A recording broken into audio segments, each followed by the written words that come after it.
Législative du 8 janvier 2023. Le débat. «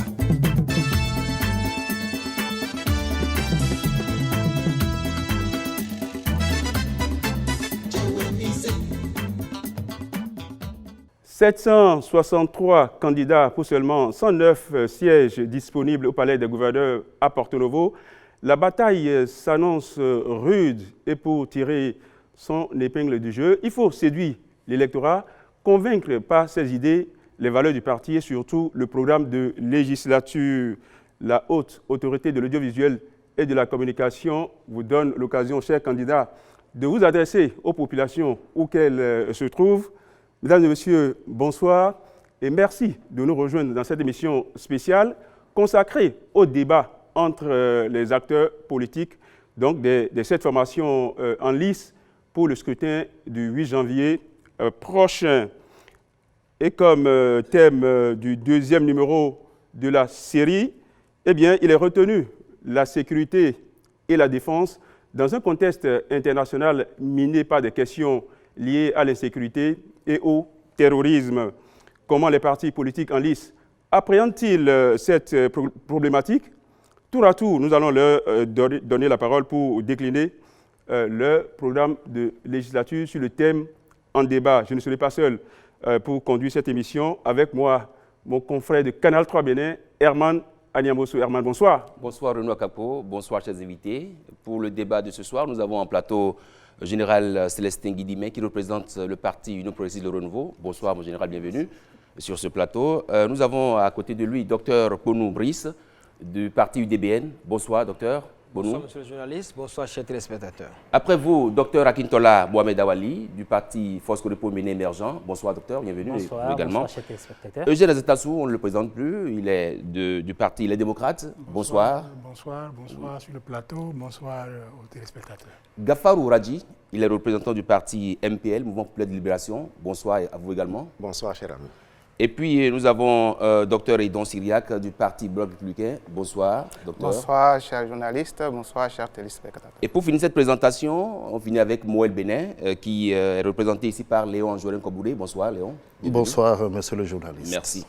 Voilà, le débat est lancé. Toute première question, eh bien, je la pose aux représentants du parti FCBE dans l'ordre de tirage, dans l'ordre de prise de parole. C'est bien sûr les forces Cori pour un Bénin émergent qui arrivent premier. Première question donc. Les questions liées à la sécurité et à la défense occupent quelle place dans le programme de législature du parti FCBE?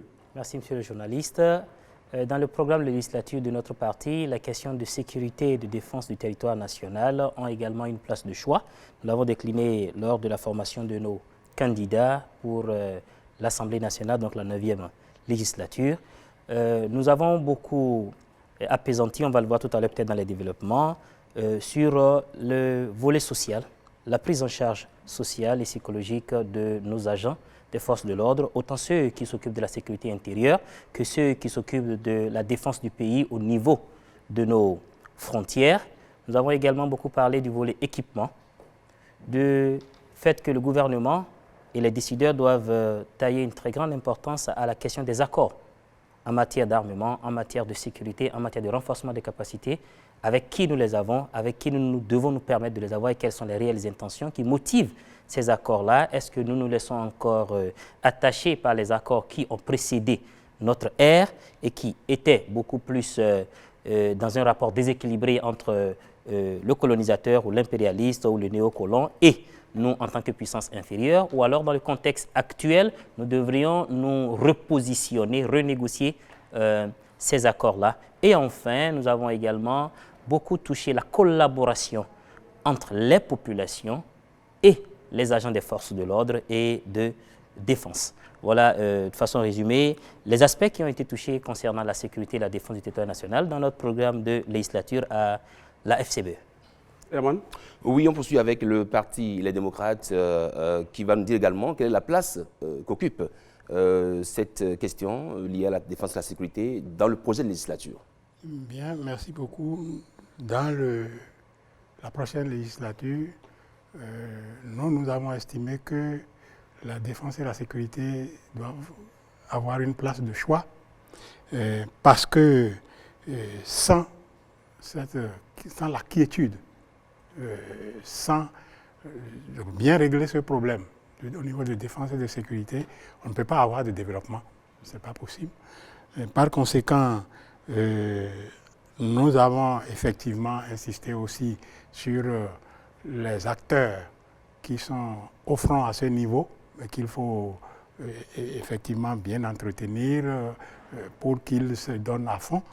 Mais nous avons aussi dit que pour les questions de défense, par exemple, il faut qu'il y ait une bonne collaboration de l'ensemble de la population. Et ça dépend de la gouvernance.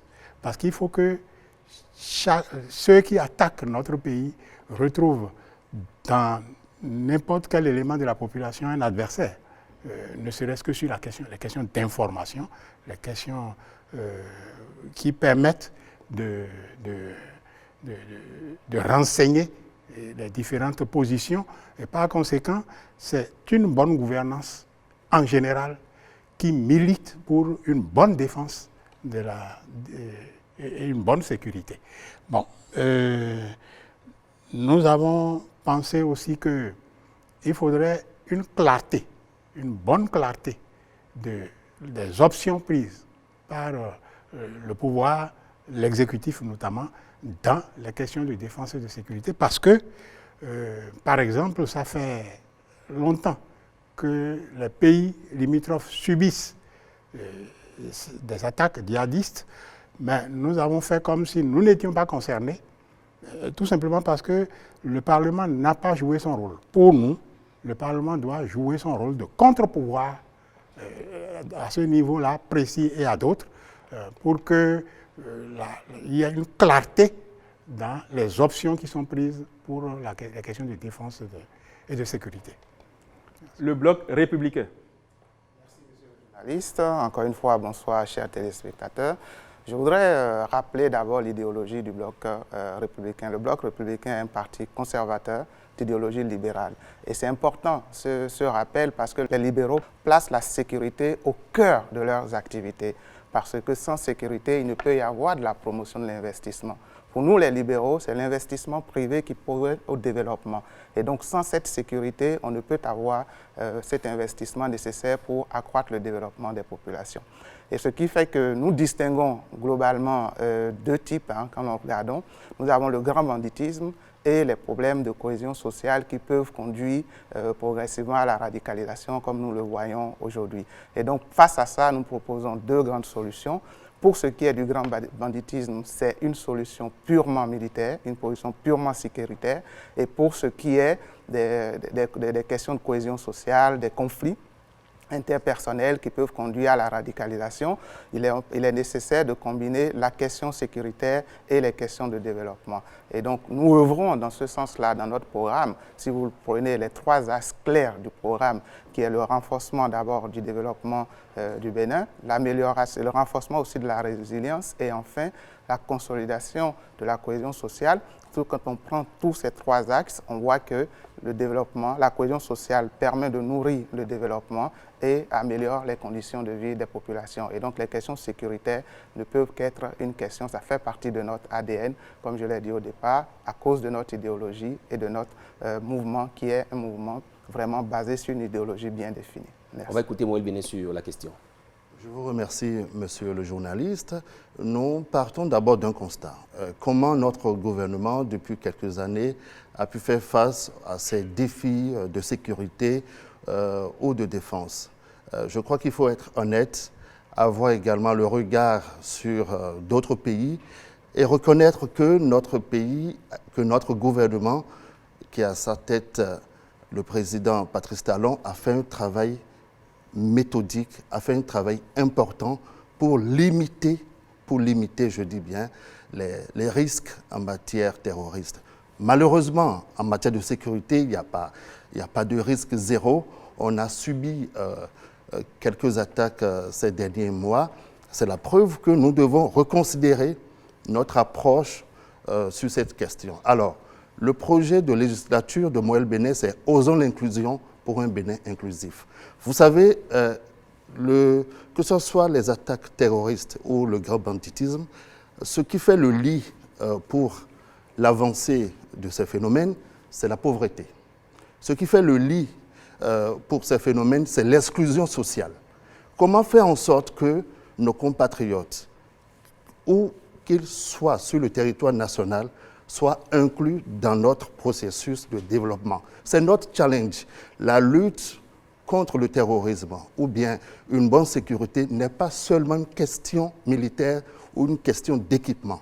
Si vous ne faites pas en sorte que les populations puissent être incluses dans un processus de développement, que les populations puissent avoir les choses, je veux dire, élémentaires, rudimentaires, vraiment, je pense que c'est une façon de les exclure de notre processus de développement. Et évidemment, quand les populations se sentent abandonnées, elles se jettent malheureusement dans les bras de ces bandits ou de ces terroristes. Alors déjà, je dis qu'il faut reconnaître les efforts du développement, insister sur l'inclusion sociale et aussi, parlant de la lutte contre le terrorisme, également féliciter le gouvernement pour cette initiative d'Accra, dont le président Patrice Talon parle beaucoup et dont il est l'un des leaders, parce que cette initiative d'Accra nous positionne dans un élan sous-régional, puisque le phénomène n'est pas national. Ce n'est pas seulement le Bénin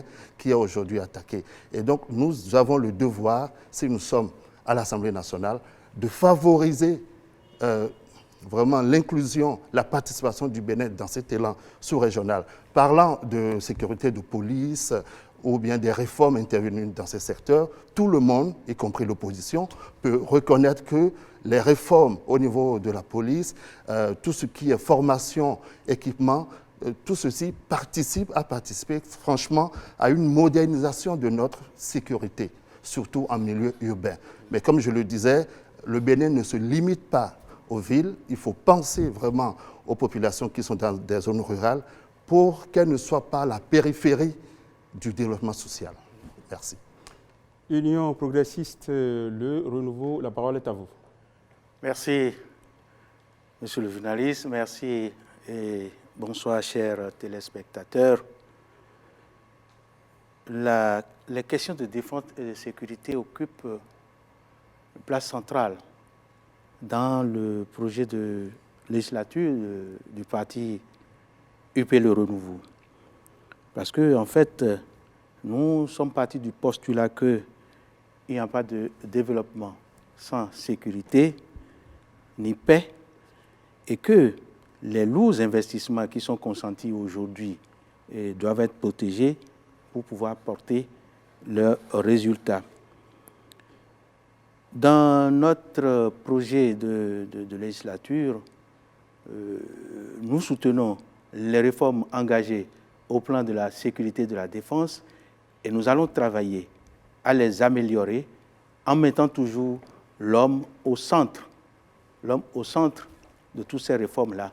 Parce qu'en fait, l'idéologie de notre parti, qui est le progrès, la solidarité, l'inclusion sociale, nécessite vraiment que ces réformes soient centrées sur l'homme. Les questions de sécurité et de défense deviennent aujourd'hui des questions transnationales et c'est pourquoi nous mettons beaucoup l'accent sur la coopération régionale, la coopération bilatérale pour pouvoir gérer toutes ces questions. Et les renforcements de capacités, tout ça, et les réformes qui sont en cours, nous allons les aborder tout à l'heure dès que nous serons sur les questions appropriées sur ça. Là. Merci beaucoup. L'ordre de passage a été quelque peu écorché. On devait écouter l'UDBN avant l'UP Le Renouveau. UDBN, sur la question de défense et sécurité, quelle place occupe ce sujet-là dans votre projet de législature? Merci, monsieur le journaliste. Bonsoir, chers téléspectateurs. Je suis heureux d'être devant vous ce soir pour vous dire la question de sécurité et de défense au sein de l'UDBN est le cœur même du symbole du parti. Je commence par décortiquer un peu, commençant par la définition de UDBN. Union. lorsque nous disons union, quand il y a union, il y a la paix. La paix est carrément l'opposé de l'insécurité, de la guerre et autres. Démocratique, lorsqu'il y a la démocratie, lorsqu'il y a l'alternance qui est prônée et promue, vous êtes sûr qu'il n'y aura pas de soulèvement. Pour un Bénin nouveau, le Bénin nouveau, c'est un Bénin où chaque citoyen béninois se sent chez lui, se sent à l'aise, se sent dans sa peau, trouve à manger, trouve où vivre aisément. Et je reviens sur le symbole du parti politique qui est le maïs. Le maïs déjà mûr, le maïs prêt à consommer. Vous savez, il y a plusieurs types d'insécurité. Et ce que nous constatons généralement, c'est la faim qui amène les gens à aller vers le banditisme. C'est le manque qui conduit les gens à aller vers ça. L'UDBN a choisi de tout faire, de légiférer autrement au niveau de la 9e législature pour permettre à chaque Béninois, où qu'il soit, quoi qu'il fait, de vivre aisément, de trouver à manger son pain tous les jours. La question de sécurité et de défense émane surtout du pouvoir central. C'est le pouvoir central qui définit les axes, les stratégies. Mais l'UDBN s'invite au débat désormais pour redéfinir le concept même de la chose. Et s'il faut, orienter les débats dans le sens où on doit mettre le citoyen béninois au cœur même de la sécurité nationale. Parce que tant qu'il n'y a pas une poche d'insécurité à l'interne, on ne pourra pas avoir des attaques externes. Merci beaucoup. Le mouvement populaire de libération, pour fermer la première marche. Merci beaucoup. Bonsoir, chers téléspectateurs. C'est encore une fois un réel plaisir pour nous d'être ici aujourd'hui pour parler fondamentalement des questions de sécurité. Je voudrais rappeler qu'on ne peut aller à un développement harmonieux, intégral d'un pays sans un climat de paix et de sécurité. Et cette dynamique, le mouvement populaire de libération y participe à travers son projet de législature dont la vision est un engagement partant de notre engagement. La vision qui est de faire du Parlement béninois un levier de l'enracinement de la démocratie et le développement intégral du Bénin. Nous sommes d'accord que les questions de sécurité sont des questions beaucoup plus dévolues à l'État central, mais de notre position de député, nous devons y contribuer. Nous pensons que nous avons ressenti le débat autour de deux aspects principaux. Nous pensons que la sécurité doit être d'abord humaine, quand on parle du grand banditisme, et la sécurité liée à la défense du territoire. Pour nous, notre action, puisque nous savons le rôle d'un député, le rôle d'un député, c'est voter les lois, contrôler l'action du gouvernement et, dans une certaine mesure, animer la vie politique. Nous pensons que notre action sera beaucoup plus de revoir les accords qui ont été conclus par notre pays depuis le Moyen-Âge et qui aujourd'hui gouvernent toujours les aspects sécuritaires. J'ai suivi une intervention où pour pouvoir prendre des équipements, il faut d'abord avoir une certaine autorisation. J'ai la chance que sur ce plateau, on a un homme de rang ici qui pourra peut-être nous éclairer davantage sur cette cas. Mais nous pensons que ce qui est déterminant pour ce qui concerne, vous savez, les questions de sécurité humaine, comme le grand banditisme, sont beaucoup plus liées fondamentalement aux questions de pauvreté, d'inclusion, mais aussi c'est le propre du développement du territoire. Vous allez voir les pays ou les villes dans lesquelles il y a beaucoup plus de ces cas de banditisme sont les villes qui ont connu une certaine expansion. Le développement appelle effectivement à l'insécurité. Donc il va falloir alors travailler ou renforcer la capacité ou les compétences des villes pour qu'ils soient capables, puisque si nous ne maîtrisons pas la situation au niveau local, il sera difficile de pouvoir la maîtriser au niveau national. Donc nous pensons qu'il faut trouver un mécanisme pour renforcer un peu la compétence des villes, pour qu'ils soient en adéquation, ils soient à même de faire une riposte conséquente. Nous pensons aussi qu'il faut développer une collaboration active avec les populations. Puis sans renseignement, aucune sécurité, aucune mesure n'est possible, vous voyez. Donc il faut développer une collaboration avec les populations à la base. Nous pensons fondamentalement qu'il faut inciter le gouvernement à faire de la formation, à prendre des équipements. Nous pensons également qu'il faut développer, c'est ça qui est très important, et là, quand je parle de cet aspect, je fais référence à la question de défense du territoire, donc de la lutte contre le terrorisme. Il faut développer un partenariat avec les pays de la sous-région, les pays à l'international, fondamentalement aussi les pays qui ont très tôt connu ces cas-là, puisque nous ne pouvons pas, pour pouvoir segmenter les cibles et les potentiels risques, nous ne pouvons pas le faire seuls. Les questions de terrorisme ne sont pas des questions propres à un pays, c'est des questions transversales. Il faut se unir pour pouvoir travailler ensemble et parvenir à une solution consensuelle. Nous pensons qu'il faut instaurer un cadre de concertation. Un cadre de concertation, parce que quand on parle de terrorisme, beaucoup plus, c'est vrai que nous parlons des questions de pauvreté, d'inclusion, mais au fond, c'est une guerre idéologique. C'est pourquoi nous, au MPL, nous disons que la question du terrorisme n'est pas une question militaire, ce n'est pas une guerre militaire, ce n'est pas une guerre d'armement, donc c'est une guerre idéologique. Partant du fait que la plupart des gens qui sont appelés dans ce concept sont d'une religion et que, bon, je pense que nous avons pensé qu'il faut développer un cadre de concertation avec les acteurs de ces religions ou élargir à toutes les confessions religieuses, toutes les sensibilités religieuses pour qu'ensemble nous puissions, puisque personne n'est à l'abri.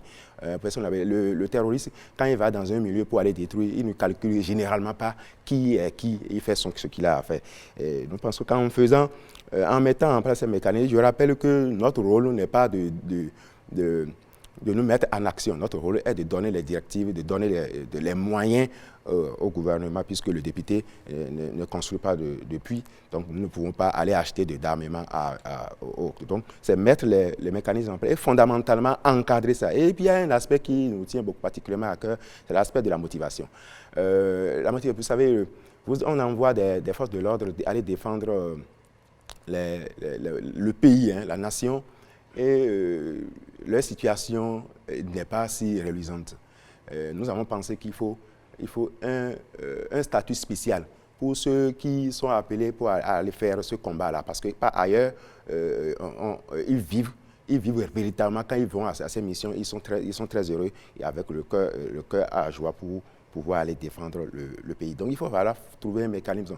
La dernière législature a voté une loi récemment où on parle des avantages qu'on pourrait donner aux familles des victimes de ces guerres. Je dis, mais c'est dangereux. Si nous devons attendre que les gens meurent d'abord, c'est lui qui va au front. Il va falloir qu'on trouve lui-même qui ait une motivation à aller au front, à aller défendre le pays. Ouais, si peut-être c'est 50 000 francs comme il a comme prime, s'il va sur le front, il faudra peut-être faire une augmentation de ces primes-là. Donc ça, c'est des questions de motivation qui pourront permettre à ces hommes-là d'être armés, beaucoup plus armés pour aller dire. Puisque ceux contre qui ils vont, ils ont une motivation qui n'est pas liée à l'argent, qui n'est pas liée aux questions pécuniaires, c'est beaucoup plus lié à une question idéologique. Et quand nous sommes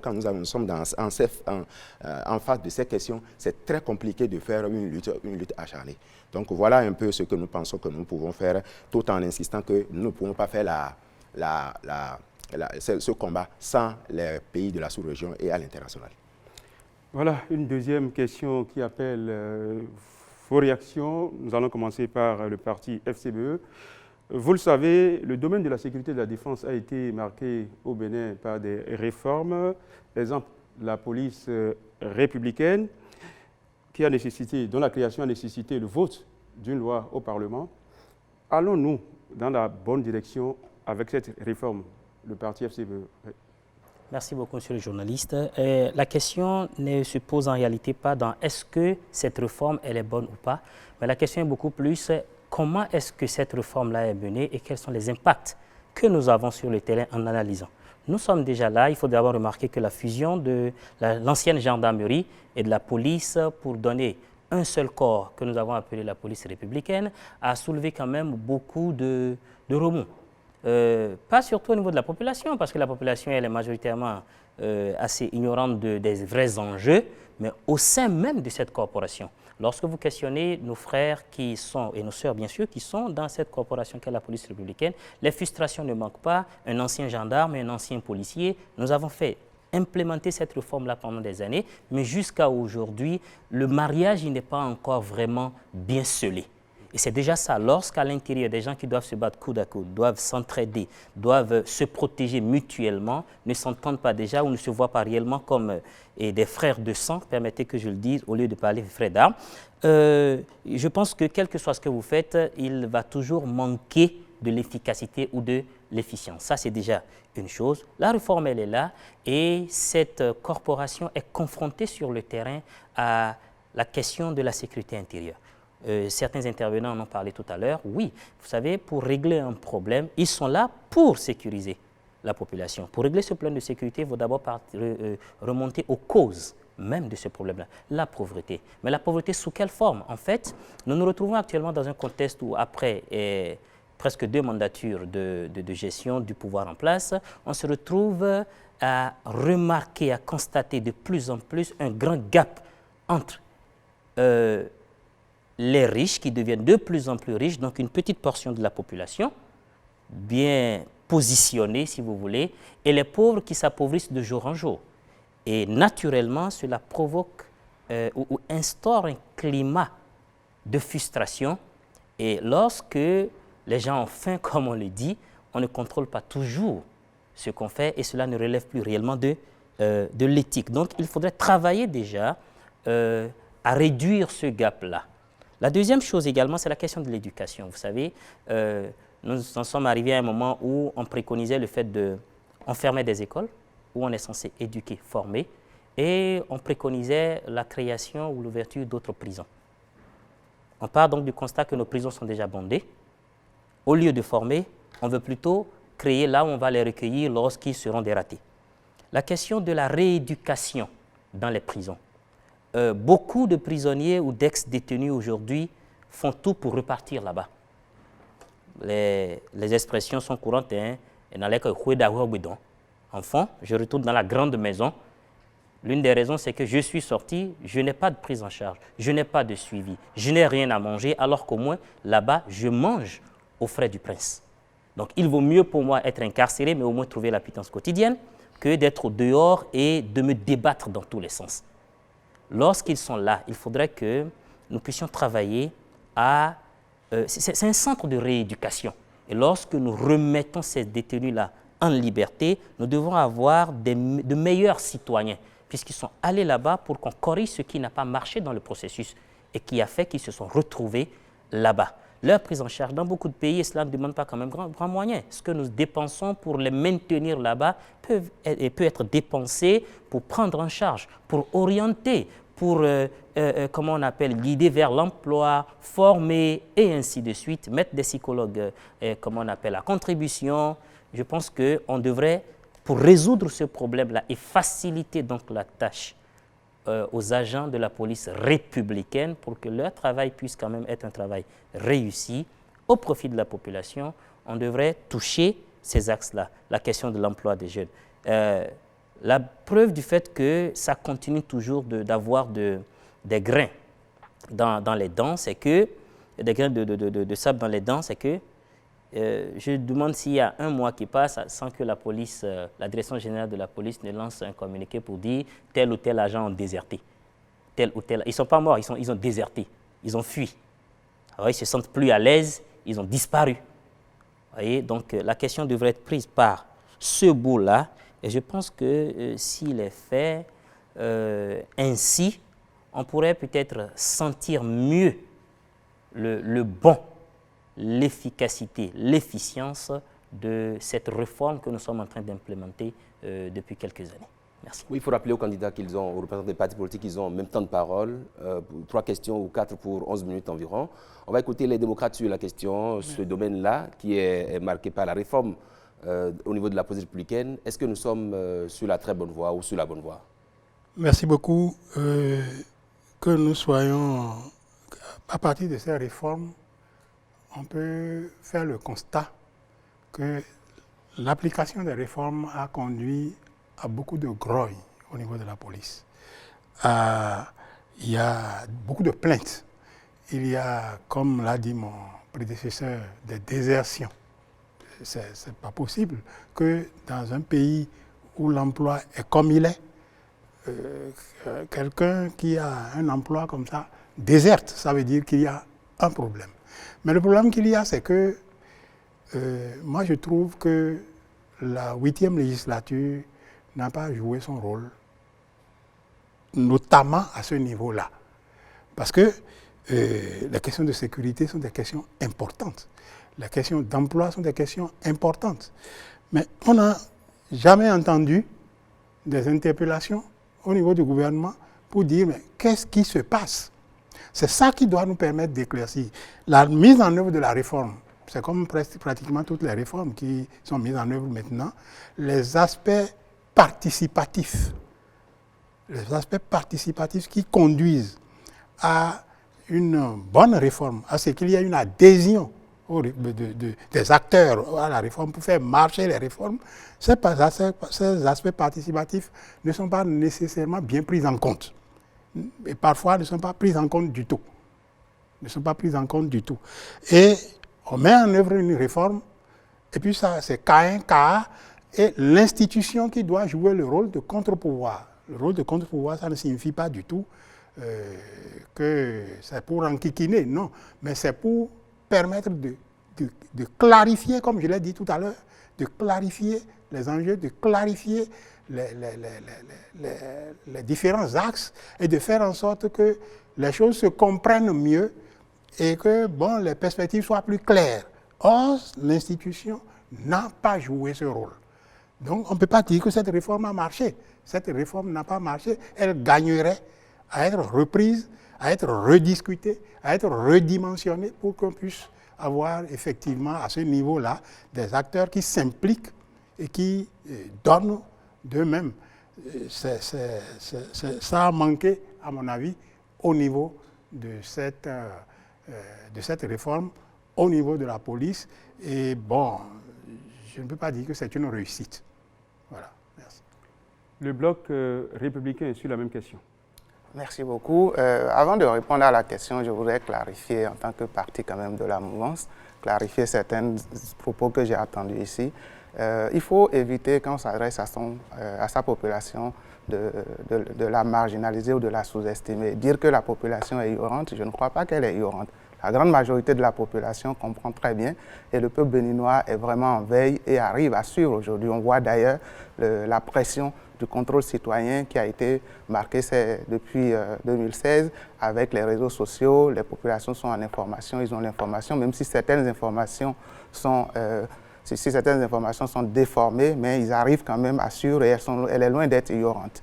On ne peut pas prôner la cohésion sociale et stigmatiser des gens. Quand on veut être élu, quand on prétend à des postes à l'Assemblée nationale, on ne peut pas dire ici aujourd'hui au Bénin, et il faut méconnaître même la question réelle de terrorisme ou de l'extrémisme violent qui frappe l'Afrique de l'Ouest, c'est que, contrairement à ce que vous pouvez voir en Afghanistan, qui était basé sur des idéologies, chez nous, ce n'est pas des questions idéologiques en réalité. Toutes les études l'ont montré, il y a eu des études très sérieuses qui ont montré qu'il ne s'agit pas de questions, des questions idéologiques, mais beaucoup plus des questions de cohérence sociale et des questions de certaines ethnies et certaines personnes qui se sentent exclues. Et donc, il ne faut pas stigmatiser une religion particulière pour dire que la plupart viennent de ces religions-là, donc ces religions-là, c'est les religions des terroristes. En faisant ça, et vous prônez en même temps la cohésion sociale, je pense que vous êtes en train de vous perdre et de faire un faux chemin. Alors, deuxième chose et troisième chose, on a parlé ici de beaucoup de questions de l'emploi. Rien que dans le quinquennat passé, c'était 800 000 emplois qui ont été créés. Et rien qu'avec G10 aujourd'hui, on est à 1800 emplois qui ont déjà été créés et il y a des emplois qui sont encore en train d'être créés. Et l'éducation a été le secteur dans lequel le gouvernement actuel a le plus investi et a fait les mieux de réformes d'éducation et la santé, avec le programme qui est en cours sur les questions de l'enseignement et la formation professionnelle. Donc, quand on fait un mauvais diagnostic, on propose une mauvaise solution à la population. Et donc, pour revenir à la question que vous avez posée, c'était une très bonne initiative. Et nous, au Bloc républicain, nous supportons cette initiative-là parce qu'elle permet de mutualiser les ressources, aussi bien les ressources humaines que les ressources financières. Certes, il y a certaines mesures d'accompagnement que nous veillerons pour accompagner et améliorer. Certaines ont été mises en place encore. Aujourd'hui, nous pensons qu'il faut améliorer ces mesures-là. La question de désertion, le général est là, il vous dira que ça ne date pas d'aujourd'hui. Et ce n'est pas la mutualisation qui a conduit à la question de désertion. Et donc nous, au Bloc républicain, puisque nous avions su des thématiques précises, des groupes de réflexion, et d'ailleurs animés la plupart du temps par des jeunes, ces groupes de réflexion sont en train de proposer des mesures déjà pour arriver aujourd'hui à consolider et éviter limiter ces questions de désertion. Vous pouvez juste augmenter les ressources, ce n'est pas non plus une question de ressources. Le diagnostic a montré que le mal est ailleurs, parce que vous pouvez augmenter les ressources. On a les militaires et les policiers, les forces de défense nationale sont payés à temps, leur salaire augmenté. Quand vous allez en mission, vous avez des primes spécifiques, mais malgré ça, il y en a qui quittent le secteur et qui désertent. Mais ce n'est pas dû réellement à la réforme que nous connaissons de la mutualisation des deux forces. Et donc, il faut vraiment bien connaître ce qu'on est en train de faire pour pouvoir savoir la vraie solution à proposer aux populations. On va écouter à présent Mouel Béné sur cette question-là. Oui, je vous remercie. Avant de répondre de façon précise à la question, j'aimerais quand même préciser au doyen Azatassou des démocrates que la législature qui est en train de finir a quand même pris des initiatives sur le plan de la sécurité et de la défense. Je ne veux même pas parler des prises de parole ou du déplacement de certains députés sur certains sites qui avaient été attaqués par des terroristes. Donc franchement, on ne peut pas dire aujourd'hui devant les caméras que cette législature n'a rien fait en matière d'accompagnement pour le gouvernement sur le plan sécuritaire ou sur le plan de la défense. Alors la réforme dont vous parlez, c'est-à-dire la mutualisation des forces entre la gendarmerie, entre l'ancienne gendarmerie et la police, c'est clair que ce qui nous intéresse aujourd'hui, c'est l'efficacité, les effets de ces réformes. Alors, ce que moi j'ai constaté, puisque au début de cette réforme, je n'étais pas vraiment résident au Bénin, mais ce que j'ai constaté, quand je compare l'efficacité de la police il y a 10 ans à ce qu'on voit aujourd'hui, on voit une police plus proche de la population. Une police qui fait l'effort d'être là où il y a des hommes.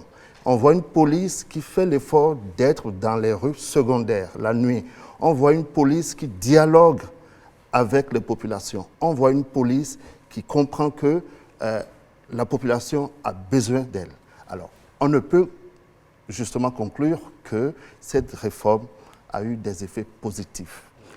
Mais il y a encore des efforts à fournir afin de renforcer la proximité de la police avec les populations. Moi, j'aurais aimé, franchement, que les patrouilles soient plus importantes la nuit, que certains quartiers la nuit ne soient pas des zones interdites aux populations civiles, que certaines rues ne soient pas marginalisées ou ne deviennent pas des repères pour des grands bandits de Cotonou. Donc, si on a une police plus proche, plus équipée et qui sait qu'elle doit être dans une action vraiment de proximité avec la population, ça va aller. Sur le plan de la motivation des policiers. Alors, il faut qu'on soit réaliste. Ce n'est pas en augmentant de façon répétée les salaires des policiers qui seront compétents ou qui seront efficaces.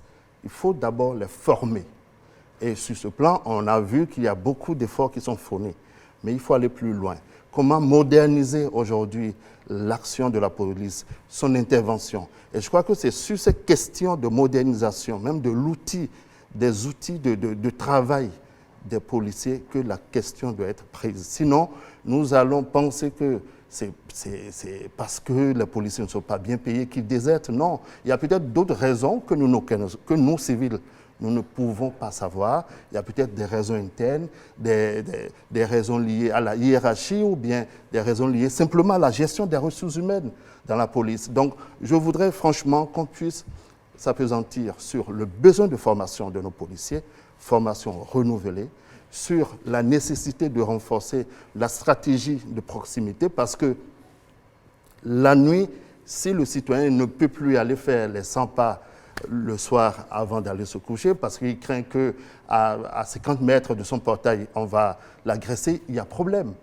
Si je ne peux pas aller dans une rue à Agla parce qu'on me dit, voilà, il y a 3 jours, on a agressé 10 personnes dans la même rue, il y a un problème. Donc, je crois que notre police doit trouver les stratégies qu'il faut pour renforcer la proximité.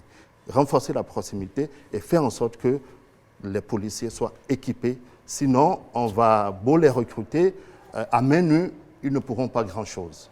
Je vous remercie. Mesdames et messieurs, amis téléspectateurs, merci de rester en notre compagnie pour la suite de ce débat. Juste d'un mot, je voudrais rappeler la durée de prise de parole des représentants des 7 partis politiques présents sur ce plateau. Mouel Bénin, 7 minutes 34 secondes. Bloc républicain, 5 minutes 29 secondes. Mouvement populaire de libération, 6 minutes 37 secondes. Les démocrates, 5 minutes 04 secondes. Foscori, Point Bénin émergent, 6 minutes 38 secondes. UDBN, 2 minutes 19 secondes. Union progressiste, le renouveau, 1 minute 53 secondes. Herman. Oui, on poursuit donc avec cette question. C'est vrai que le domaine de la sécurité et de la défense a été marqué au Bénin par des réformes. On cite un exemple la police républicaine dont la mise en place a nécessité la création, le vote d'une loi. Est-ce que cette réforme a porté ses fruits? On donne maintenant la parole à l'UDBN. Merci, monsieur le journaliste. Chers téléspectateurs, la question de la mutualisation de l'ex-gendarmerie et de la police, devenue aujourd'hui police républicaine, est bel et bien inscrite dans le plan d'action de la législature pour UDBN. Je voudrais à l'entame vous dire, les partis politiques ont un rôle à jouer. C'est l'animation de la vie politique. Cette animation de la vie politique amène chaque parti politique, tel que les uns et les autres l'ont signalé tout à l'heure, à se poser des questions. Quand quelque chose ne va pas bien dans le pays, on n'a pas besoin d'être député avant de se poser des questions. Une fois qu'on est parti politique, on peut mener des enquêtes sérieuses et interpeller le gouvernement. UDBN aujourd'hui a déjà fait un travail de fond et a prévu, lorsque nous serons représentés au Parlement, nous allons aller certainement sur cette question du fait qu'il y a des défections au niveau de la police républicaine. C'est vrai. D'aucuns disent que ce sont ces défections de la police républicaine qui créent l'insécurité.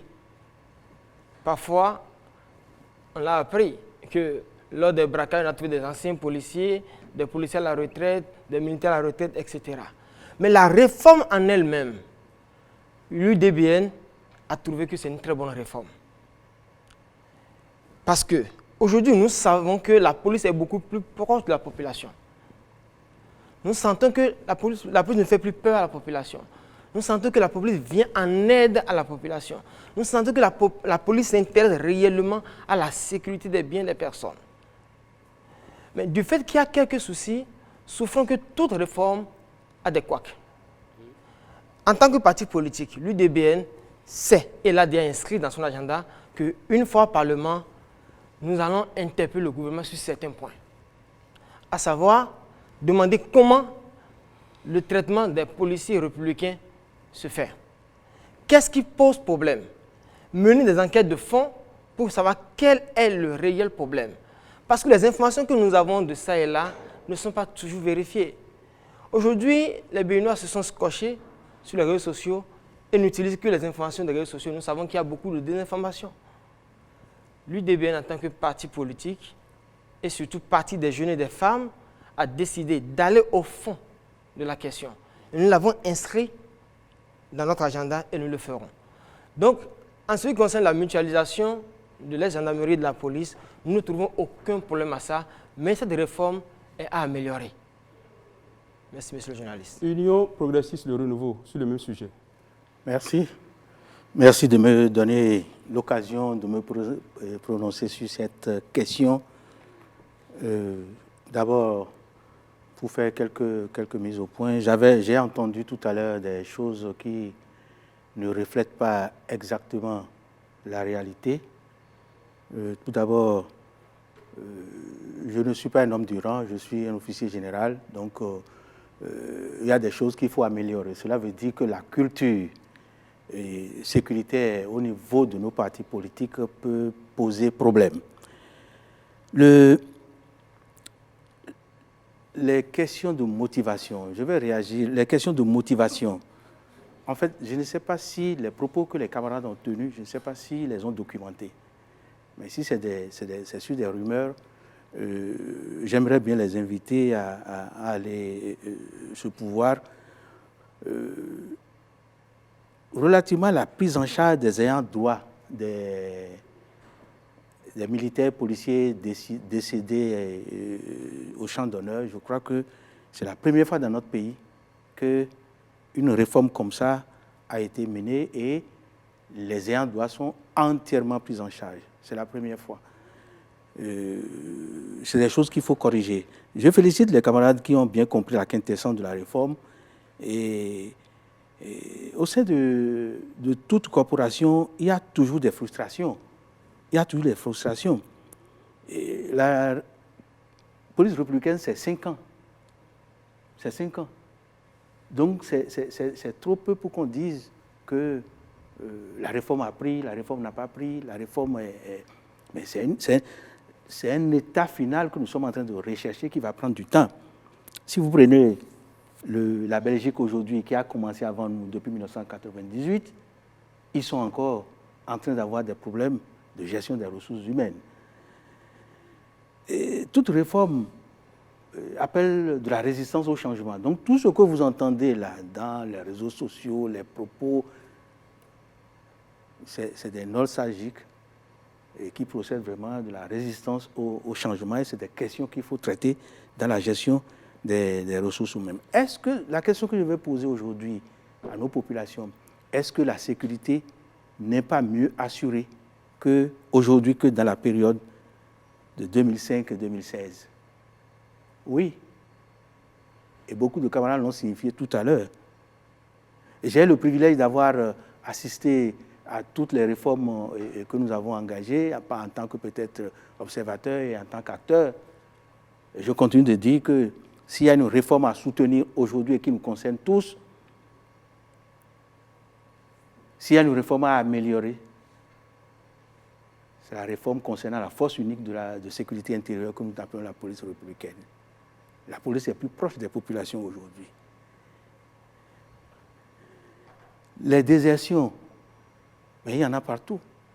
Même dans les armées américaines et françaises, il y a toujours des désertions. Mais je vous dis que c'est des phénomènes assez marginaux. Mais si le gars, en postulant pour la police, il trouve mieux ailleurs, on ne le retient pas. Il peut partir.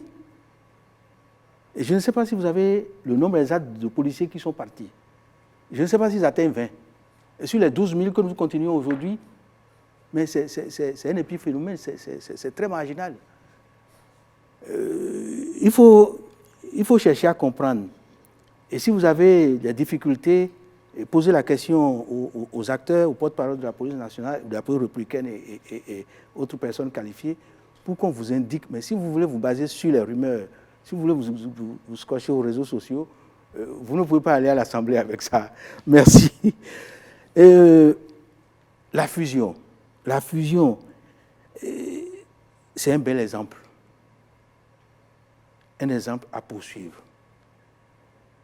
C'est l'innovation majeure que notre pays a apportée au système de sécurité connu dans la culture francophone.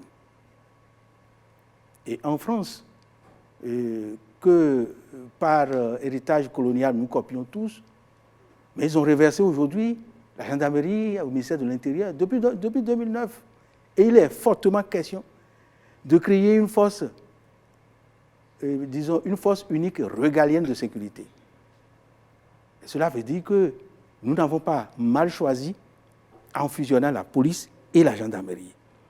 Et en le faisant, mais nous avons réalisé plus de 80% de couverture du territoire national. Il y a aujourd'hui plus de 410 commissariats sur les 546 arrondissements.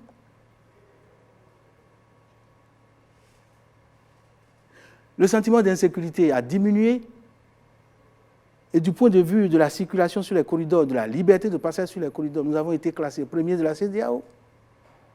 Et quand vous allez à l'international, les gens vous demandent, mais comment vous avez fait? Comment vous avez fait? Et il y a eu un sondage, pas fait par nous, par l'Institut Afro-Baromètre, qui estime à 76% aujourd'hui la confiance que les Béninois portent à la police républicaine. Ils ont plus confiance à la police républicaine qu'aux élus. Donc cela veut dire que si nous parlons des mêmes populations, parce que j'ai entendu dire que la réforme n'a pas marché, qu'il faut reprendre, qu'il faut redimensionner, qu'il faut faire... Non, la question n'est plus là aujourd'hui. C'est comment améliorer ce qui est fait et qui a été apprécié à l'intérieur comme à l'international. Aujourd'hui, les commissariats ont des fonds de roulement, ce qui ne s'est jamais passé depuis 60 ans. Et c'est pourquoi vous ne les voyez plus sur les routes, enfin, du moins, disons, un peu moins, en train de réclamer des sous ou bien en train de demander du soutien aux mairies et aux préfets.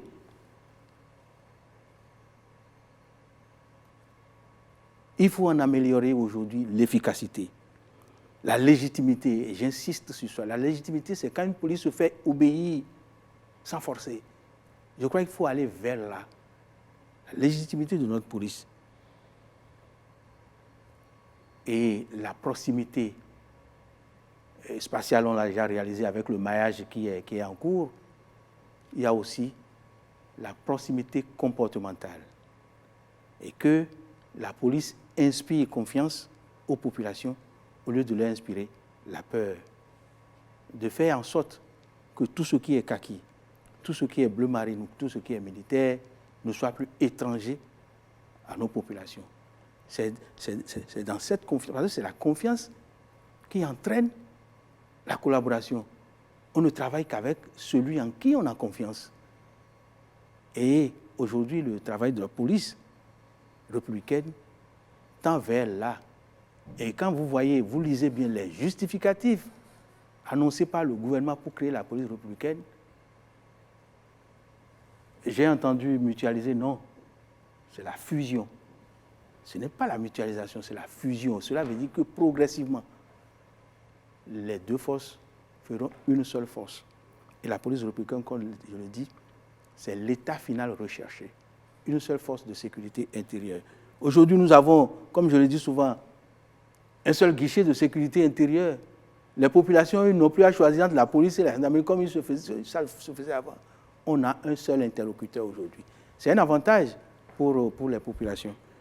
Et sur ces questions, moi je crois qu'il faut viser les avantages, disons, que les populations tirent dans ces réformes-là et que le gouvernement a engagé et que nous soutenons et que nous cherchons quand nous serons au Parlement, et j'espère que nous y serons massivement, à améliorer pour le bien-être des populations en mettant au centre l'homme. Merci. Merci. Herman. On va écouter le MPL sur cette question, sur cette réforme. Est-ce que le MPL a précisé cette réforme-là? Avant d'aborder la question, je voudrais faire un petit rappel que la problématique concernant le terrorisme, cette affaire de guerre idéologique dont nous avons parlé ici, ne provient pas forcément de nous. Le secrétaire général adjoint du gouvernement, porte-parole du gouvernement, M. Wilfried Léon Mbedji, l'a dit à lui lors d'un point de presse. Il répondait à la question d'un journaliste qui lui disait si ce n'est pas une question de développement, de manque d'infrastructure qui fait que les gens s'adonnent à ce phénomène. Et il a dit non, que c'est une question d'idéologie et il a répété ça plusieurs fois. Il a dit qu'ils sont même à pied d'eux pour voir les acteurs des religions pour voir comment il faut à organiser ça. Donc ce n'est pas une invention du MPL. Je ne voudrais pas faire de polémique sur ça et on va aller. Je voulais rappeler que la fusion entre la police et la gendarmerie, au MPL, nous n'avons rien contre ça. Les frustrations qui sont nées de ça sont... D'abord, ce sont ces mêmes frustrations qui ont fait qui ont motivé le projet, l'initiative. Et toutes ces frustrations sont inhérentes à toute réforme, à toute initiative. Seulement que nous avons déploré un peu la méthode. Ça aurait été, le doyen Azatassou rappelait tout à l'heure que depuis un bon moment, où fondamentalement la 8e législature avait pour magie ou pour s'être beaucoup plus illustrée en votant des lois qui ne sont pas beaucoup plus popularisées ou qui ne prennent pas en compte certains cheminements. Et je pense que c'est ça qui a peut-être fait qu'il y a des grincements dedans. Mais je rappelle que les grincements dedans, pour toute initiative, pour toute réforme, sont inhérentes. Il y en aura toujours. Et même nous pensons qu'une fois au Parlement, notre action sera d'œuvrer à ce que, pour permettre à ce que le gouvernement puisse intensifier les sensibilisations au sein de la corporation pour favoriser une compréhension mutuelle. Normalement, ça doit concerner même du premier au dernier agent de la police. Et ça, ce serait un moyen de beaucoup plus renforcer le projet, l'initiative de fusion. Parce que avoir 2 unités de forces de l'ordre qui jouent presque pratiquement les mêmes rôles, il va forcément avoir problème C'est pourquoi nous pensons qu'il n'y a pas véritablement un problème. Est-ce que la réforme a marché? Nous pensons, j'ai eu la chance de lire le rapport de Afrobaromètre, et que comme c'est une étude réalisée, nous pensons effectivement qu'il y a beaucoup plus, les populations ont beaucoup plus confiance à la police républicaine.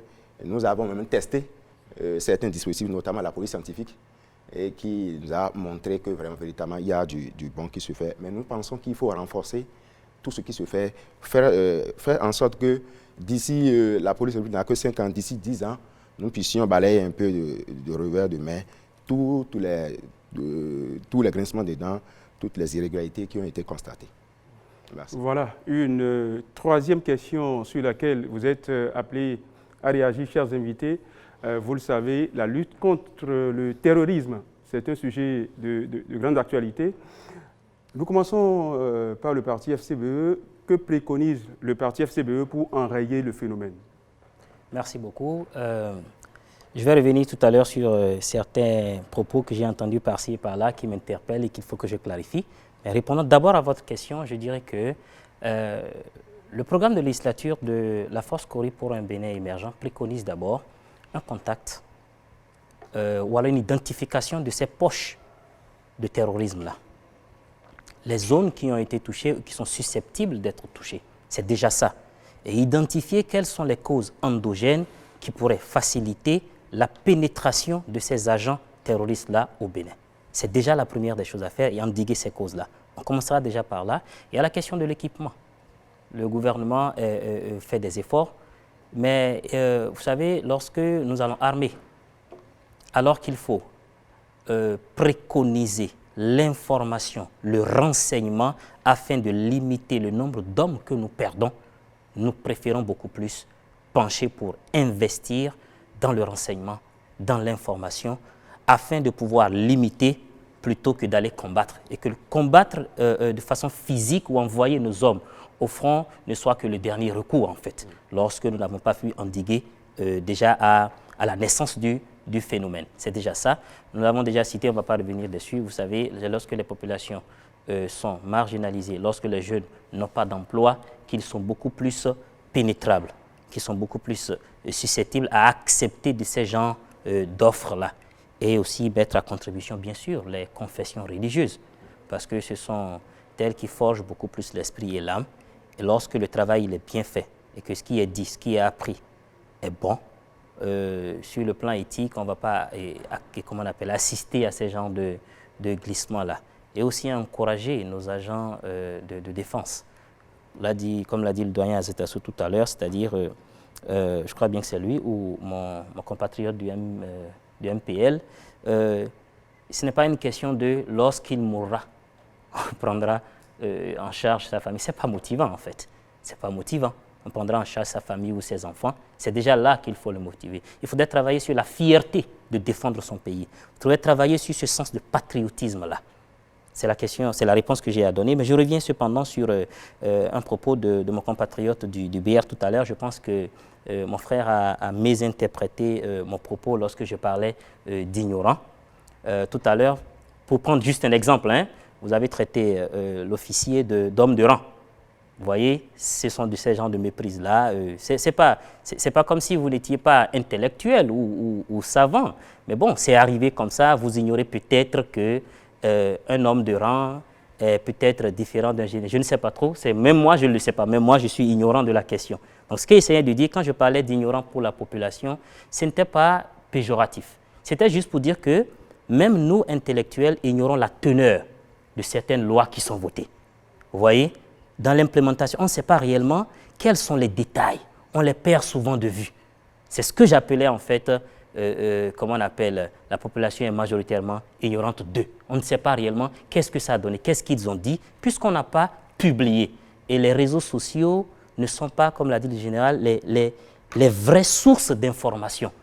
Parce que c'est libre en fait, c'est des médias libres, c'est très facile en fait de désinformer là-bas, d'intoxiquer là-bas. Donc c'est ce que je voulais dire lorsque je parlais, comme on appelle, d'ignorant. L'autre chose également, c'est que par rapport à... il y a certaines propositions que nous avons faites, nous de l'opposition, qui ont, à mon avis, été balayées du revers de la main. En fait, de notre posture, nous avons une vision qui est différente de celle de ceux qui sont en action. Je veux parler de ceux de la mouvance. Donc c'est ce que nous pensons d'eux, ce qu'ils font d'eux et pensent d'eux, qui construisent en fait le Bénin. Donc, on doit pouvoir souffrir que nous puissions critiquer, parce que ça, c'est notre travail à nous. Attirer l'attention, parce que quand on est dans le feu de l'action, on ne voit pas tous les angles. Donc, attirer l'attention sur certains détails. Ici, ça ne marche pas. Ici, il faut corriger. Et je pense que c'est ce que nous avons fait depuis le début. Le parti FCBE a épuisé son temps d'antenne, son temps d'intervention. Idem pour le parti Union Progressiste Le Renouveau. Donc, vous l'aurez compris, la gestion du temps compte dans cette discussion. Nous allons poursuivre avec les autres partis politiques qui ont encore une marge temporelle. Tout à fait. Herman Niamboussou. Oui, on poursuit avec le Parti Les Démocrates sur ce que ce parti projette en matière de lutte contre le terrorisme. Avant d'en arriver là, je voudrais dire que on m'a dit que la 8e législature avait beaucoup fait pour la sécurité. Et comme exemple, on m'a indiqué qu'un député s'est même déplacé sur le front. C'était un bel exemple de ce qui a été beaucoup fait. Ça, je ne vais pas insister là-dessus. Mon problème, moi, c'est que on devrait avoir une clarté par rapport aux actions qui sont menées. Je donne un exemple. On nous a dit, ça, il a circulé, je n'ai pas vu le matériel, que les Chinois nous ont offert des choses. On nous a dit, il a circulé, je n'ai pas interrogé les gens, que les Français sont quelque part en train de nous instruire sur les questions. Bon, ça correspond à quoi, par exemple? Ça là, pour clarifier la ligne qui a permis d'aboutir à ça, si le gouvernement n'a pas pu faire la clarification, les députés, en l'interpellant, auraient pu nous permettre de comprendre. C'est un exemple pour dire que si on ne... C'est pour les questions de clarté, je n'ai pas vu la 8e législature jouer son rôle. Ça fait... Bon, pour en arriver à ce que vous avez dit, en réalité, ce que nous pensons, nous l'avions déjà dit, c'est-à-dire que les acteurs au front, il faut qu'ils aient le matériel qu'il faut, qu'ils aient la motivation qu'il faut. On a beau dire, quand la personne n'est pas motivée, l'autre qui a une certaine motivation a un peu d'avance sur lui. Donc, ce n'est pas quelque chose à évacuer. Ce n'est pas à évacuer. Mais ensuite, j'ai parlé de la gouvernance qui doit faire en sorte que quelqu'un a dit qu'il n'y ait pas de radicalisation. C'est une façon, mais mieux n'importe quelle femme en train de rechercher du bois et en observant des choses peut devenir un indicateur pour la police ou pour en tout cas un indicateur de sécurité. Parce qu'elle a pu observer. Mais elle ne fera même pas attention si entre-temps son fils a été licencié de façon abusive, si, etc., si la gouvernance ne permet pas à la population d'être à l'aise et de s'impliquer à ce niveau-là, au moins au niveau des renseignements sur les questions de sécurité. Donc si nous on était là, lorsque nous serons au Parlement, parce qu'on sera là, ce n'est pas une question, on sera au Parlement. En ce moment-là, on va interpeller le gouvernement sur les axes qui sont mis en œuvre pour combattre le terrorisme, les axes qui sont mis en œuvre pour les questions de sécurité, et on va interpeller sur les questions de gouvernance qui permettent, parce que c'est le peuple, c'est l'homme qui développe.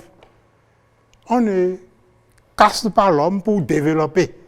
C'est l'homme qui développe dans tous les aspects. Et par conséquent, qu'est-ce qu'on fait pour que l'homme soit l'acteur principal du développement et que ce soit au profit de l'homme que le développement se fasse? Ce n'est pas quand vous accumulez, les richesses pour que les institutions internationales voient qu'il y a beaucoup d'argent accumulé, mais dans peu de poches. Ça, là, les institutions internationales ne savent pas. Mais ça, là, ça crée des problèmes de sécurité. Je m'excuse, je m'arrête pour ne pas épuiser mon temps. Le bloc républicain.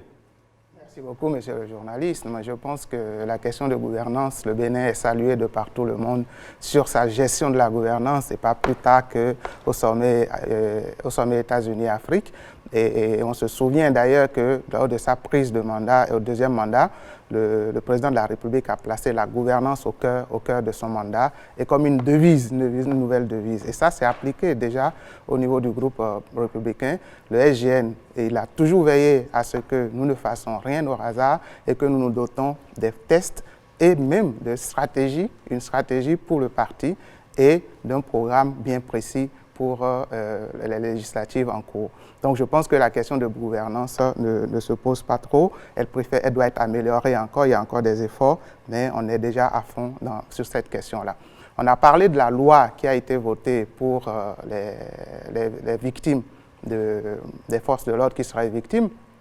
Mais vous savez, on prend des assurances tous en ayant envie pour permettre à nos enfants de protéger quelque chose et d'avoir quelque chose si un malheur nous arrive. Donc ça ne veut pas dire que parce que l'État décide de rétrocéder quelque chose et de garantir un avenir aux parents d'un défunt qui peut être un militaire, ça ne veut pas dire que ce n'est pas une motivation et ça ne veut pas dire qu'on attend que la personne meure avant de l'activer. Moins on l'activera, mieux on sera content, et je pense qu'il faut encourager cela, surtout que c'est une question inédite. Sur la question de l'extrémisme violent, nous l'abordons de façon holistique. Et c'est pour ça que je disais à l'entame de mon propos, de notre idéologie libérale, la sécurité est au cœur de notre programme. Et donc, dans cette posture, la sécurité se traite de façon holistique. Et l'extrémisme, il y a le volet développement et le volet sécuritaire. Sur le volet sécuritaire, nous allons, une fois à l'Assemblée nationale, militer que les forces de défense soient réellement dotées d'une loi de programmation militaire. Parce que la logique de programmation budgétaire annuelle n'est pas adaptée aux forces de défense nationale. Ils ont besoin d'avoir une vision à court et moyen terme, donc plus ou moins 4, 5, 6 ans, pour être sûr de pouvoir avoir les moyens nécessaires, aussi bien en termes de financiers que des moyens d'hommes, pour des objectifs bien précis pour pouvoir adresser les questions sécuritaires. Nous pensons aussi qu'il faudrait aujourd'hui, lors de notre programmation, de tout ce que doit faire l'État au niveau stratégie, au niveau de documents de politique, traiter la question sécuritaire et les questions de cohésion sociale de façon transversale. Parce que le vrai problème, je le dis encore, c'est les conflits interpersonnels et non réellement l'idéologie qui justifie ce que nous voyons aujourd'hui au niveau du Bénin. Et donc un développement harmonieux comme ça a été fait, et nous allons le renforcer du territoire pour éviter qu'il qu'il y ait un développement équilibré du territoire. Merci. Que préconise Moël Béné pour enrayer le phénomène du terrorisme ou de l'extrémisme violent au Bénin? Alors, je ne vais pas rebondir sur les propos du doyen Zatossou, mais je crois qu'on s'est compris. Je suis d'accord avec lui. Ça peut arriver qu'un parti de la mouvance et de l'opposition puisse partager un point, c'est sur la clarté. C'est très important pour le gouvernement d'avoir une communication très claire sur le dossier de lutte contre le terrorisme. Parce que c'est quand c'est pas clair que les gens sont là à inventer toutes les choses possibles pour polluer la compréhension même du sujet par les populations. En même temps, il faudrait reconnaître que les questions de défense et de sécurité sont tellement délicates qu'on ne peut pas en parler tous les matins dans les médias, surtout quand on est à l'initiative, surtout quand il s'agit du gouvernement. Alors, cette précision faite, je veux rappeler, parce que beaucoup l'oublient, que Moël Béné est un parti de la majorité présidentielle. Nous assumons, nous accompagnons les actions du gouvernement. Et sur ce point précis, dans un État qui se respecte, c'est le gouvernement qui est à l'initiative des efforts en matière de sécurité et de défense. Et dans ce sens, évidemment, nous appuyons ce que fait le président de la République, par exemple, son leadership dans l'initiative d'Accra, qui permet aux pays membres de cette initiative de trouver des ressources nécessaires en leur sein pour accélérer l'équipement qu'il faut afin de faire face aux problèmes du terrorisme. Mais également faire en sorte que, si nous sommes à l'Assemblée nationale, que nous puissions améliorer. Parce qu'on voit tous, même sur ce plateau, vous constatez que la compréhension d'un parti à un autre est différente du sujet. Donc ça veut dire quoi? À l'Assemblée nationale, il faut faire un effort de mise à niveau d'information. Et c'est pour cela que si Moël Béné va à l'Assemblée nationale, le parti proposera en fait des séances d'audition avec des personnes ressources, que ce soit d'anciens préfets, que ce soit des officiers à la retraite, que ce soit des sociologues, des économistes, même des gens vivants, des élus locaux vivants dans des zones qui ont été déjà malheureusement attaquées. On doit faire en sorte que notre compréhension du sujet soit mise à niveau et également soit transversale. Parce que si on a des députés qui ne comprennent même pas le sujet, comment vous voulez qu'ils proposent des lois ou bien qu'ils accompagnent le gouvernement dans ces initiatives? Donc, nous allons renforcer les auditions des personnes civiles ou même des personnes issues du milieu militaire ou policier pour que la compréhension soit effective, mais également faire en sorte que, comme c'est quand même notre cœur de législature, c'est l'inclusion sociale. Ce n'est pas un slogan. Ce n'est pas un slogan. On a beau dire, oui, que c'est une question d'idéologie ou ce n'est pas une question d'idéologie. La réalité, c'est que si dans ces zones, il y a des jeunes qui n'ont même pas un emploi, qui n'ont même pas d'emploi agricole, qui ne sont même pas au moins ouvriers agricoles, ça veut dire qu'ils vont céder aux sirènes des terroristes. Moël Béné a épuisé son chrono, a épuisé son temps de parole. Nous allons poursuivre avec l'UDBN. L'UDBN et la question du terrorisme. Quel programme de législature? Merci, monsieur le journaliste. Comme je vous le disais, l'UDBN est le parti du peuple. Ce qui m'enchante, c'est que l'UDBN organise déjà depuis fort longtemps des ateliers avec la population pour débattre des questions d'actualité nationale. La question du terrorisme a été déjà abordée au sein du parti avec la population elle-même. Nous saurons lutter contre le terrorisme actuel sans l'implication totale des populations elles-mêmes. Oui, le gouvernement va se doter du matériel, va se doter de partenariats, c'est vrai. Mais la population elle-même a un rôle à jouer, a un grand rôle à jouer. Et pour le faire, notre parti, Union démocratique pour un Bénin nouveau, s'inscrit dans un rôle avant-gardiste. Pour d'abord aller vers la population, renforcer les capacités de cette population à l'écoute et à faire attention à tout ce qui se passe autour d'elle-même. Et nous avons mis l'accent particulier sur la révision de certaines lois déjà votées par les anciennes les législatures. Je parle par exemple de la loi sur la transhumance. Parce que par le biais de la transhumance, nous avons beaucoup de pénétration. Il faut revoir les lois et voir les points forts et les points faibles et voir où est-ce qu'on peut travailler sérieusement pour la sécurité. Amener le gouvernement à impliquer le Parlement dans le choix des partenaires stratégiques pour ne pas avoir les mêmes problèmes que nos pays frontaliers. Je veux parler du Burkina, du Mali dernièrement. Il faut que le gouvernement, avant de prendre des choix stratégiques en matière de défense et de sécurité, consulte le Parlement. Le Parlement doit désormais consulter le peuple pour que les choix que le gouvernement va faire, va opérer, ne soient pas contraires aux choix que le peuple aurait souhaité. Il faut investir sérieusement dans l'éducation et la formation. Parce qu'un homme bien éduqué, bien formé, saura que faire. Quand on va lui poser des choses qui ne sont pas réellement ce qui va pour sa gouverne, il saura comment refuser et que faire. Il faut s'intéresser sérieusement au traitement de nos agents de sécurité. Je parle de la police républicaine, j'étais venu sur ça avant, et de nos agents de défense. Je parle des militaires et paramilitaires. Donc, c'est autant de choses qu'il faut faire pour s'assurer que le terrorisme sera totalement évacué. La question de l'implication des leaders religieux est très prépondérante sur la question de la gestion du terrorisme. L'UDBN a déjà, depuis fort longtemps, commencé par mener des ateliers, des formations à la base avec les chefs religieux pour les impliquer dans la gestion de la chose politique. Donc cela est très important pour pouvoir remédier au terrorisme. L'UP Le Renouveau ayant déjà passé son temps de parole, on va donner la parole à l'OMPL qui n'a plus qu'une minute également pour suivre la question. La minute que j'ai, je pourrais dégager 30 secondes pour que le représentant de l'UP Le Renouveau puisse nous aider à répondre à une question. Parce que tout à l'heure, j'ai entendu, si vous avez des difficultés de compréhension, vous ne savez pas certaines choses, il faut aller vers la police, il faut aller vers tout. Je voudrais alors je vais lui laisser le temps pour nous dire comment on pourrait faire ça. Parce que je ne suis pas sûr qu'un parti d'opposition aille vers la police républicaine, pas parler de la police républicaine pour qu'on puisse nous donner certaines informations. Alors, j'ai compris, je ne sais pas comment le BR est arrivé sans avoir fait le même diagnostic que nous, à proposer peut-être presque les mêmes choses que nous. Parce que la question, nous pensons qu'il faut une politique nationale de lutte contre le terrorisme.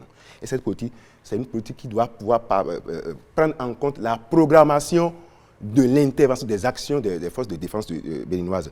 Et pour ça, nous pensons qu'il nous faudra mettre en place une loi aussi claire qui planifie comment cette lutte doit se faire. Nous pensons aussi, en s'alliant sur la méthode de l'UDBN, qu'il faut sécuriser nos frontières et par conséquent une loi sur la protection de nos frontières, sur l'immigration. Voilà, excite le mouvement populaire de libération. Pour ce qui est du temps de prise de parole, c'est terminé. Nous allons poursuivre la course avec les trois partis politiques qui ont encore quelques secondes à glaner pour conclure. Oui. Nous avons les démocrates qui ont encore quelques secondes, le Bloc républicain et l'UDBN. Herman, on va les écouter sur le mot de la fin. Voilà, la conclusion avec les démocrates. Tout à fait, oui. Merci beaucoup. Les questions de défense et de sécurité, comme toute la gestion du pouvoir, a été tributaire de l'étouffement du débat national. Le débat national n'existe plus. Et nous, si on va au Parlement pour réinstaurer le débat national. Quand on parle de clarification, ça veut dire qu'on n'a pas discuté. On ne discute pas. Si vous n'êtes pas content, vous ne pouvez pas le dire. Ou si vous le dites, dans certains contextes, on cherche des trucs et on vous... Non.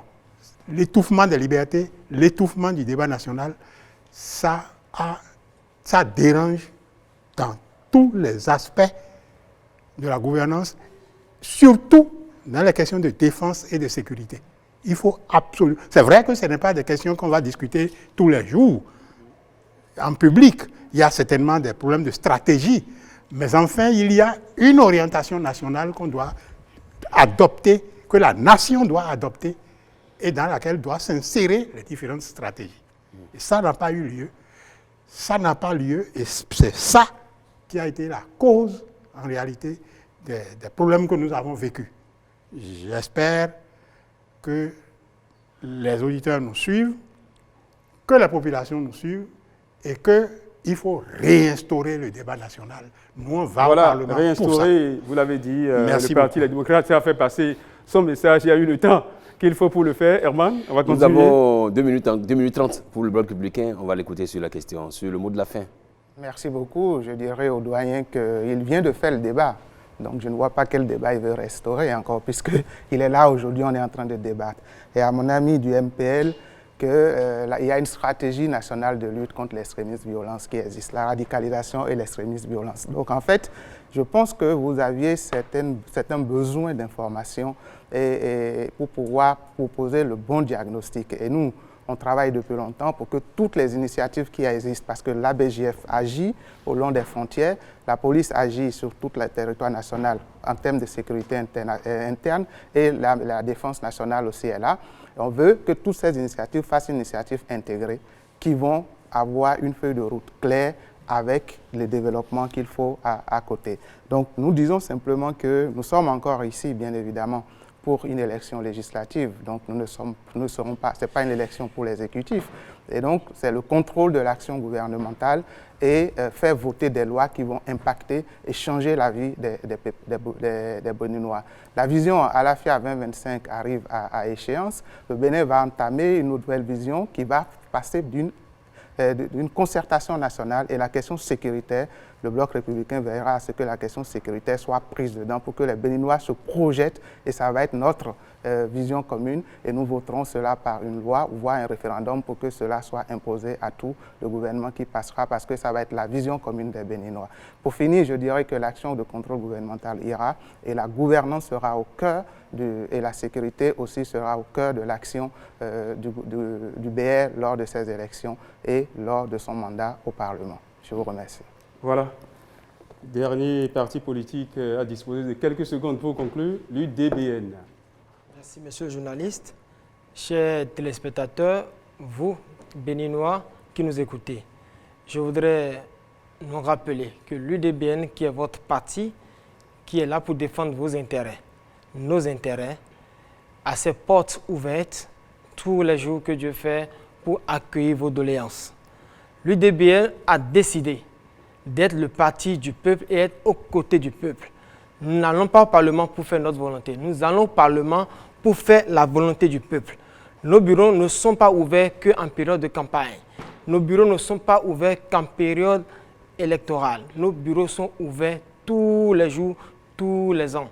Donc passez vers nous, posez-nous vos problèmes et c'est à base de ces problèmes que nous allons demander le vote de certaines lois pour le bien du peuple. C'est le parti qui a pensé à la population, aux femmes, aux jeunes, qui vous souviennent que sur notre liste, nous avons 32% de femmes et 67% de jeunes.